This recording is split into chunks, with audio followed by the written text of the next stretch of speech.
Hello. So I will be showing everyone, whoever is listening, how to use a checkerboard or chessboard in terms of teaching translations, reflections, and rotations. Just a quick sort of tutorial online. I thought it would just be easier for me to make a chessboard on the Math Learning Center just to show how many different ways we can use a chessboard, whether it's an online chessboard or a tangible one that we have in front of us. So as you can see, I have created this little at y-axis and x-axis, so I've labeled them just so obviously we can do a lot here. We can take the so I am choosing the trapezoid. What I'm going to do with the trapezoid is I'm going to make it smaller just for our use today, and I'm going to just place it here. So if we were just using the chessboard as a grid, what you could do is just ask the students to perform translations, rotations, and reflections on here. So for example, if we're trying to say, okay, translate 4 to the right, we go 1, 2, 3, 4. So the trapezoid has now moved here.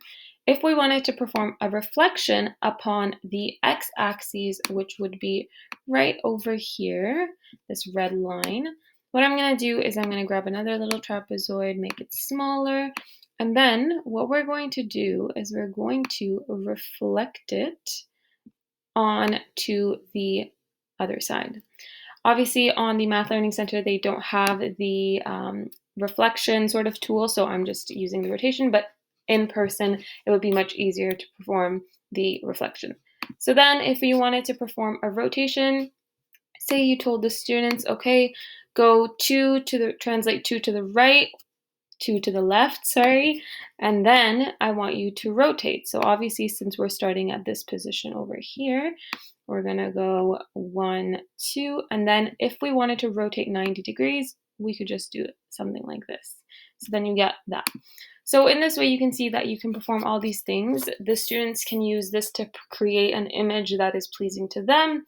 They can use the chessboard to play a game, maybe to get from this point over here all the way to this point down here.